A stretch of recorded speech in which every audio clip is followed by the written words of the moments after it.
दोनों भाइयों को मार कूट के चले गए, हमारी हर आवाज दबा ली जाती है।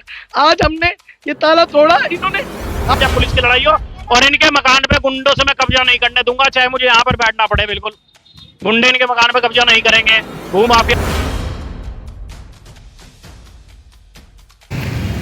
ये प्रदीप बत्रा ने नाश कर दिया हमारा, उसे शर्म नहीं आ रही किसी किसी की चीजों पे कब्जा करना पिछला, फिर भी उसे ये जिता रहे हो। औरतों को सड़क पे लाके खड़ा कर दिया। सर ये प्रॉपर्टी को लेकर सुबह सुबह आप लोग के यहाँ पर हंगामा हो रहा था, क्या है ये पूरा मैटर? आप सबका बहुत बहुत धन्यवाद कि आप लोग हमारे पास आए। ये प्रॉपर्टी स्वर्गीय श्री देवी दयाल जी की है और उनके 3 बेटे हैं, सुभाष जी, जवाहर जी और कृष्ण जी। सब यहाँ कंबाइंड रहते हैं। ये लगुना होटल है जो कि किराएदार पे श्री बख्शी जी के पास चला आ रहा है। उनकी डेथ के बाद उनके वारिसानों के पास चला आ रहा था किराएदार पे। हमने इसका केस भी डाला हुआ है जो कि ADJ 1 की न्यायालय में विचाराधीन है, जिसमें कि वादी सुभाष जी है और प्रतिवादी बख्शी जी के परिवार हैं।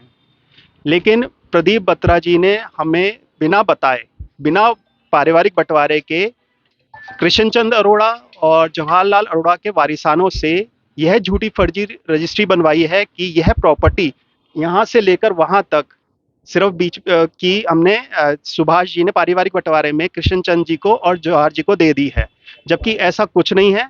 आज तक ये प्रॉपर्टी स्वर्गीय श्री देवी दयाल जी के नाम पे है। तीनों भाई इस संपत्ति के पूरे कंबाइंड हकदार है, कोई एक हकदार नहीं है। नगर निगम में भी आप चेक करेंगे तो ये स्वर्गीय श्री देवी दयाल जी के नाम पे चढ़ी हुई है। वहां भी प्रदीप बत्रा जी ने नामांतरण के लिए लेटर दिया था, हमने आपत्ति दे दी है और उन्होंने आपत्ति लगाई है कि यह प्रॉपर्टी तो स्वर्गीय श्री देवी दयाल जी की है। पहले आख्या आप प्रस्तुत करें कि कैसे कृष्णचंद जी या जवाहर जी के पास आ गई, उनका नाम तो इसमें चढ़ा हुआ ही नहीं है, तो ये कैसे बेच सकते हैं। आज कई दिनों से इस पे कब्जा लेने की तैयारी हो रही है। आज भी 2 लोग आए थे सुबह कहने, और ये देखिए ताला सामने टूटा पड़ा है, वो देखिए ताला तोड़ के कब्जा करने लगे। हमने कहा आप क्यों आए? क्या जी प्रदीप बत्रा जी के पास कागज है, वो आपको कागज दिखा देंगे।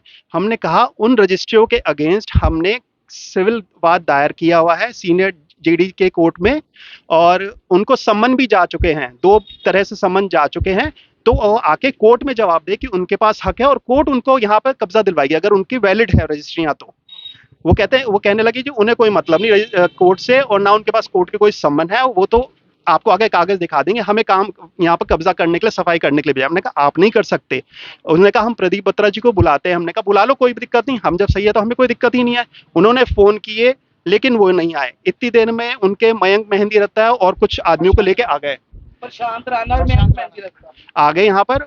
और जब भीड़ यहाँ से इकट्ठी हो गई हमने उनका विरोध किया, तो यह कहते हुए कि हम तो कब्जा करके रहेंगे और तुम्हें देख लेंगे, जान से मार देंगे। और मेरे को पहले भी धमकी मिल चुकी है कि मुझे तो खत्म कर देंगे, क्योंकि इलेक्शन के टाइम उन्होंने हमारी इस प्रॉपर्टी का किराएदारों के साथ मिलकर यहाँ शराब का अड्डा खोल रखा था, जिसकी हमने कंप्लेंट करी हुई है। धमकी बत्रा जी की तरफ से आई है कि इसको तो देख लूंगा, इसको तो छोड़ूंगा नहीं मैं, मेरे को तो स्पेशली छोड़ेगा ही नहीं। सुबह सुबह कितने लोग थे?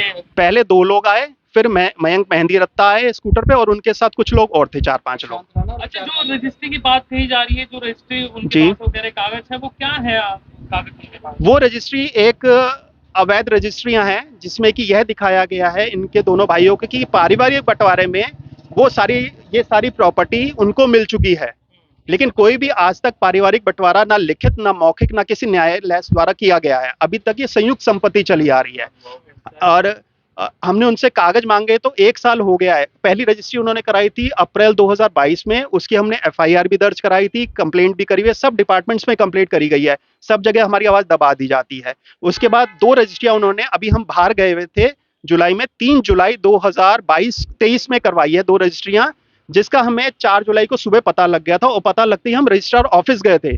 तब तक वो रजिस्ट्रियां प्रक्रिया पूरी नहीं हुई थी उस रजिस्ट्रियों की, ना उस पर रजिस्ट्रार साहब के साइन हुए थे। हमने रजिस्ट्रार साहब को 1:40 पे, वो 1 बजे आते, 1:40 पे हमने उनको बता दिया था सारी चीज कि ऐसे ऐसे कोई पारिवारिक बंटवारा नहीं हुआ है और ये अवैध कब्जे के लिए करा जा रहा है। आप लोग एक साथ है? जी, एक फैमिली पूरी की पूरी एक खड़ी है सामने आपके। अच्छा, इससे डिस्प्यूटेड प्रॉपर्टी में जो उनकी विधायक है जिनका आप नाम ले रहे हैं, उनका इंटरेस्ट क्या है?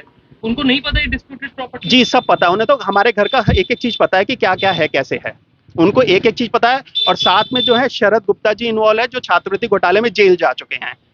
पहली एक रजिस्ट्री उन्होंने दोनों ने अपने नाम करी है। अब जो 2 रजिस्ट्रियां कराई हैं, एक रजिस्ट्री अपने और अपने शरद गुप्ता जी के नाम कराई है छात्रवृत्ति घोटाले, और एक रजिस्ट्री अपने दोनों बेटों सिद्धार्थ बत्रा और ऋषभ गुप्ता के नाम कराई गई है। और इसका हमने केस डाल दिया है। हमने कहा है कि आप कोर्ट में आइए, प्रूव करिए कि आपके, तब आप कब्जा लीजिए। आप ऐसे अवैध कब्जे के लिए मत भेजिए किसी को। ये रजिस्ट्री है ही नहीं उनका। जो रजिस्ट्री कर रहे हैं उनको हक ही नहीं है कि डिफाइन करके कि यहाँ से यहाँ तक मेरा हिस्सा है, वहां से वहां तक मेरा हिस्सा है। यानी दो जनों की तो पूरा फ्रंट हो गया, तीसरे जनों के पास कुछ है ही नहीं। विधायक से बात हुई है? कई बार मैसेज पहुंच चुका है। वो इलेक्शन के समय मेरे पास आए भी थे, कहने लगे यार शांत रहना, मैं कुछ करूंगा। मैंने कहा आप हमारी प्रॉपर्टी में अवैध नजर मत डालिए। मेरे को ये बोला था उन्होंने हाथ मिला के कि मैं कुछ ना कुछ करूंगा। हमने कहा हमने आपको नहीं बेचनी है, हम नहीं देना चाहते। तो अभी आप लोगों की तरफ से क्या चल रहा है कोर्ट में? कोर्ट में एक केस तो बख्शी जी के ऊपर चल रहा है किराएदार से खाली कराने के लिए, और दूसरा केस जो इनके 3 इन्होंने रजिस्ट्रियां कराई हैं उसके अगेंस्ट डाला हुआ है, जिनमें इन्होंने एक्सप्लेनेशन देना है कि इन्होंने ये रजिस्ट्रियां कैसे कराई, कि वैध कैसे हैं। नमस्कार सबको। मेरी बेटी है, ठीक है, इन्हीं के घर में ब्याही हुई है, 10 साल हो गया। 10 साल से मैं इस घर में, इसमें ताले लगे हुए देखती आ रही थी। चलो हमें लग रहा था हमें सड़क पे नहीं आना, क्या करेंगे, अच्छा नहीं लगता इनका आपस का फैमिली डिस्प्यूट। कल भी 4 आदमी आ गए, आज भी 7-8 आ गए। 6 महीने पहले इसने आदमी भेजे थे, और वो 6 महीने पहले उसका भी सिर फोड़ के गए, टांग के लगे, दोनों भाइयों को मार कूट के चले गए। हमारी हर आवाज दबा ली जाती है। आज हमने ये ताला तोड़ा, इन्होंने आके सारे, जब तक मुझे फोन किया मैं आई, मैंने देखा, मैंने कहा तुम अपने ताले हाथ ले। हमें आज 10 साल बाद इस गंगाधर के खिलाफ जाना पड़ रहा है। ये गंगाधर ही है, इसे कोई शक्तिमान मत बने। इसकी हिम्मत कैसे हुई? हमें उसकी औकात है लेने की, ले ले। फ्रंट पे आए, ये बाबूजी बैठे, हमें बच्चों का भी तरस नहीं, हमें तो इन बाबूजी, इनका तो शर्म कर ले। आजा तू ले ले, अगर हमें बेचनी होगी दे देंगे तुझे, तेरी औकात है लेने की, ले ले। कौन मना कर रहा तुझे? तो 2 भाइयों से अलग से 1 रुपए की चीज के 25 पैसे दे के तो हमारी ऐसी तैसी करवा रहा। हम नहीं बेचते। उन दोनों भाइयों का तू कैसे कर सकता है? ये बड़े भाई ये बैठे हुए हैं, बच्चे हमारे परेशान, हम लोग इतने डर के रहते हैं। ऊपर कमरों में पिछले इलेक्शन में भी शराब पूरी आती थी, शराबें पी के बोतलें अंदर घेर में फेंक देते थे। हमने शिकायत पे शिकायत करी, हमारी शिकायत इस फर्जी पत्र की वजह से नहीं सुनी गई। इसका मतलब ये थोड़ी है कि तू विधायक है तो तू सारे शहर को खा जाएगा। अच्छा, एक समाज के तौर पे आप लोग भी पंजाबी समाज से आते हैं और बहुत बड़ा समाज है इस शहर में, तो क्या आप लोग के डिस्प्यूट में वो भागीदारी नहीं कर रहा? इतने संगठन है पंजाबी समाज के, वो डिस्प्यूट सॉल्व ही नहीं होने देना चाहता ना, वो उसका मामला ही गलत है।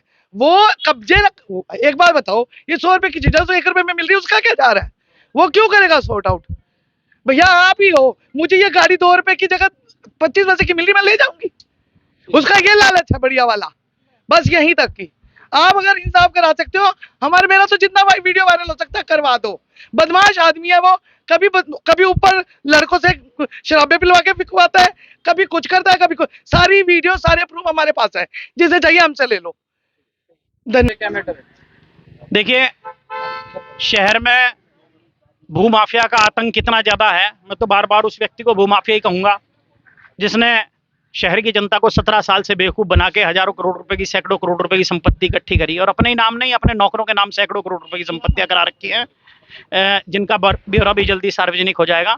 आप देखिए कि उनके अपने समाज के, पंजाबी समाज के कितने बुजुर्ग व्यक्ति यहाँ पर बैठे हैं। इनका मकान 7,500 फुट में और रुड़की की प्राइम लोकेशन पे है। जिसकी निगाह लोगों की जेब की तरफ, लोगों की संपत्तियों की तरफ गंदी निगाह होगी, कोई भी हो, चाहे वो मैं हूँ, वो हो, शहर का कोई भी व्यक्ति हो, ईश्वर का दंड से वो नहीं बच सकता। ईश्वरीय दंड उसे जरूर मिलेगा और पाप का घड़ा बढ़ने वाला है। जब व्यक्ति, प्रेमानंद जी की मुझे एक बात याद आती है, जब व्यक्ति ऊंचाई की तरफ जाता है ना, लोग सोचते हैं कि बड़ा ऊंचाई की तरफ जा रहा है और बड़ा खुश होता है कि गलत काम करके मैं ऊंचाई पे जा रहा हूँ, तो ईश्वर वास्तव में उसे 10वीं मंजिल से नीचे फेंकने के लिए उसको ऊंचाई पर चढ़ाता है। इतने गलत और गंदे काम करके जो व्यक्ति नीचता पे उतर आया है कि लोगों के घरों के अंदर भाइयों को लड़वा करके और 1-2 भाइयों से बनावा करा के और उनकी संपत्तियां बिना बंटवारे के खरीदने की प्रयास कर रहा है और अपने गुंडों द्वारा संपत्तियां खाली कराने की कोशिश कर रहा है। मेरे 36 के आंकड़े तो कोई मतलब नहीं है, मुझे तो ये बताइए जहां गलत हो रहा है मैं वहां खड़े हुए दिखाई दूंगा आपको। विधायक जी और मेरे 36 का 37 के आंकड़े का मतलब नहीं है, लेकिन गलत हो रहा है इनका परिवार डिस्टर्ब कर दिया। सब लोग किस तरह डिप्रेशन में है, कितने बुजुर्ग लोग यहाँ पे बैठे हैं, पूरा परिवार आज सल्फाज की गोली खाने को मजबूर हैगा। औरतें सड़क पे उतरवा दी। आपने इनका आश्वासन 36 क्या का दिया? आंकड़ा नहीं, मैं तो इनके साथ हूँ हर तरीके से साथ हूँ, चाहे न्यायालय की लड़ाई हो, चाहे पुलिस की लड़ाई हो, और इनके मकान पे गुंडों से मैं कब्जा नहीं करने दूंगा, चाहे मुझे यहाँ पर बैठना पड़े। बिल्कुल गुंडे इनके मकान पे कब्जा नहीं करेंगे, भूमाफिया के गुंडे इनके मकान पे कब्जा नहीं करेंगे।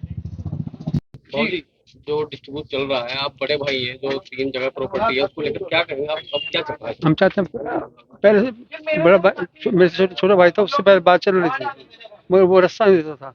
वो चाहता पूरी प्रॉपर्टी का मालिक मैं बन जाऊँ। उसकी डेथ हो गई है, अब बच्चों ने इसको बेचाया। हमारा कोई डिस्प्यूट नहीं है, हमारा भाई रिश्ता है, अभी तक बचा के रखा है इसको। अभी बंटवारा नहीं हुआ? ना ना, एक ही चीज। वो विधायक दावा करते हैं कि बेनामा हो गए। प्रकरण चल रहा था, लड़की अपने आज आपको सारी कवरेज दिखाई। इसी में हमने शरद गुप्ता जी से भी बात करी, उन्होंने भी अपना पक्ष रखा। फ़ोन पर हमारी उनसे बात हुई, उन्होंने कहा कि अभी जो मामला है वो कोर्ट में लंबित है, और जैसे आप मैं और मीडिया में उनकी बाइट देख रहा हूँ तो वो खुद एक्सेप्ट कर रहे हैं कि 2 भाइयों ने बेनामा कर रखा है। बाकी जो भी डिसीजन करना है वो कोर्ट को करना है, ये कहना है शरद गुप्ता जी का। वहीं हमने नगर विधायक प्रदीप बत्ता जी से ही बात करने की कोशिश की, लेकिन उनका फ़ोन नहीं उठ पा रहा है। आगे जब भी उनकी बात होती है तो उनका जो वर्जन है वो अपनी अगली वीडियो में डाल दिए।